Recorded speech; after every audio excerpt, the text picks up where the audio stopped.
Hello दोस्तों, नमस्ते। Welcome back to play maker. भाई, जैसे मैंने प्रॉमिस किया था कि मैं आपको जो इंडियन फुटबॉल का हमारा स्ट्रक्चर है, प्लेइंग स्ट्रक्चर है, प्लेइंग फॉर्मेशन है, वो समझाऊंगा। आइगो स्टैमैक हमारी इंडियन नेशनल टीम को कैसे खिलाते हैं। मैंने 4-5 घंटे बैठ के पूरे मैचेस देखे भाई। जो भी आइगो स्टैमैक ने अभी तक मतलब जब से उन्होंने हमारी टीम की कमान संभाली तब से जो भी मैचेस खेले उनका मैंने देखे, वीडियोस देखे, एनालाइज किया उसको प्रॉपरली। एंड ये 3 स्ट्रक्चर्स में यहाँ पे बनाया भाई।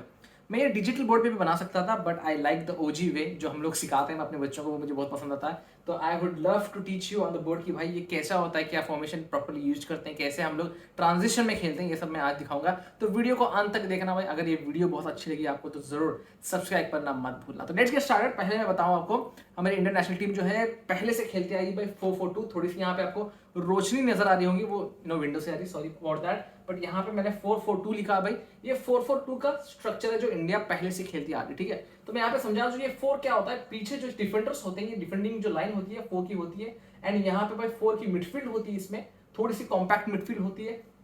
एंड उसके बाद यहाँ पे भाई 2 होते हैं, 2 स्ट्राइकर्स होते हैं इसमें।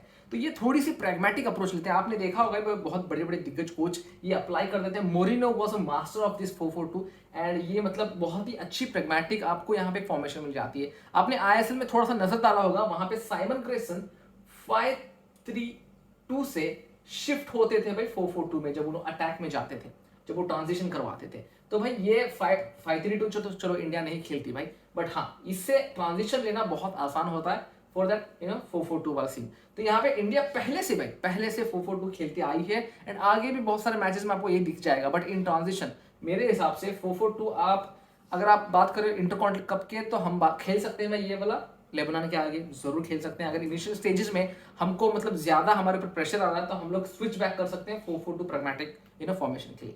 तो उसके बाद आता है भाई हमारा 4-2-3-1, जो कि एक बहुत ही मॉडर्न डे फॉर्मेशन बताया जाता है। बहुत लोग मॉडर्न डे में इसके ऊपर मतलब डिपेंड रह के खेलते हैं। जैसे हमारे एरिक टेन हैग हुए, हमारे जो मैनचेस्टर यूनाइटेड के कोच हैं। वापस उसके बाद आप इसकी मोहन बगान की बात कर लो भाई, जोआन फर्नांडो यूज करते हैं। Even sometimes Des Buckingham does use this one. Even Manolo Marquez ये बहुत ज्यादा यूज करते थे। आपने देखा होगा जब मोहन बगान के आगे खेले थे तब उसके टाइम पे मानुएलो मार्कोस ने यही फॉर्मेशन लगाया था उनके सामने। तो दोनों सेम टीम के साथ में खेलती थी। तो ये 4-2-3-1 जो है हमने लास्ट टाइम किर्गिज के सामने भी देखा एंड म्यांमार के सामने भी देखा, जब हम लोग ट्रांजिशन में खेल रहे थे फ्रॉम 4-3-3। तो मैं ये भी समझाऊंगा आपको, पहले ये समझ लेते हैं क्या है। यहाँ पे 4 आपको डिफेंडर्स दिख रहे हैं, ठीक है। डबल पिवोट होता है यहाँ पे, ये 2 पिवोट होता है। डबल पिवोट का मतलब क्या है भाई, 2 आपके पास एक तो बॉल विनर होता है, उसके बाद आपके पास एक बॉल करियर होता है। तो यहाँ पे भाई ये 2 बॉल को संभालना, वो पिच में जो यहाँ पे एक बॉक्स बन जाता है इनके दोनों के साथ में, ये दोनों कैरी करने का एंड प्ले को ब्रेक करने का काम करते हैं। डबल पिवोट बोलते हैं। यहाँ पे ये जो बंदा है भाई ये अटैकिंग मिडफील्डर होता है, ये जो हेल्प करेगा हमारे स्ट्राइकर्स को एंड ये डायगोनल बॉल्स डालेगा या फिर जो भी पासेस होती है स्प्रेड करने की कोशिश करेगा ये प्ले को। ये होता है अपना अटैकिंग प्ले मेकर।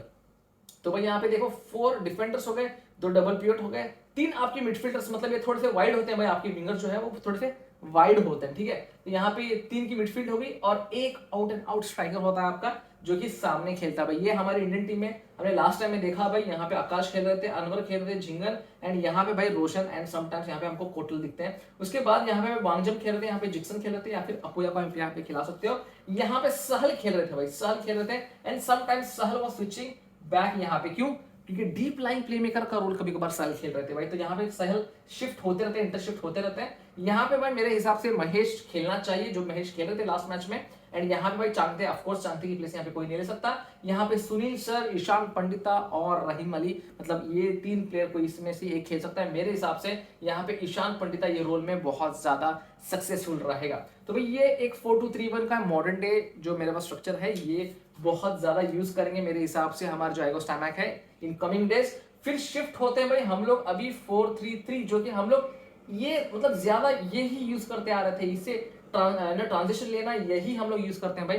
ये वाला ज्यादा इस्तेमाल नहीं करते थे, अभी अभी हम लोग इस्तेमाल करने का स्टार्ट किए हैं। बट इसके बारे में आपको समझा दूं तो ये भाई आपकी 4 की बैकलाइन है, 3 की मिडफील्ड है, 3 अटैकिंग प्लेयर्स हैं। ये आपकी राइट विंग हो गई, ये आपकी लेफ्ट विंग हो गई एंड ये आपका आउट एंड आउट स्ट्राइकर होगा। ये एक बहुत ज्यादा अटैकिंग अप्रोच यहाँ पे लेते हैं। जब भी हम लोग एक प्रैग्मेटिक अप्रोच से यहाँ पे अटैकिंग अप्रोच में जाते हैं भाई, तो श्योरली इतना बिलीव करना कि भाई we are looking for a goal. हो सकता है एंड मोमेंट्स में अगर हम लोग भाई समझो कि हमको गोल चाहिए तो हम लोग देखा जाएगा कि हम लोग यहाँ पे शिफ्ट हो रहे हैं भाई, जरूर ये फॉर्मेशन अपना रहे हैं बार बार, क्योंकि एक अटैकिंग अप्रोच लेने की हम लोग कोशिश कर रहे हैं। तो देखो यहाँ पे जो भी इंडियन प्लेयर्स है, मेरे हिसाब से मैंने हर प्लेयर को एनालाइज किया, जो भी अभी इंटरकॉन्टिनेंटल कप में है या फिर हमारे साफ कप में है, जो भी प्रोबेबल स्क्वाड में है, वो सब भी प्लेयर ये तीनों अच्छे तरीके से खेल सकते हैं, बेहतरीन खेल सकते हैं। बट ये थोड़ा सा ज्यादा, क्योंकि ये थोड़ा सा प्रैग्मेटिक अप्रोच वाला ये है, क्योंकि ये हमारे जो कोच है अभी हमको पता है मिड ब्लॉक खेलते हैं, तो उनको ये बहुत ज्यादा सूट करेगा। ठीक है, सूट करने के बाद ये 4-4-2 अगर खिला रहे हैं हर मैच में, तो यहाँ से हम लोग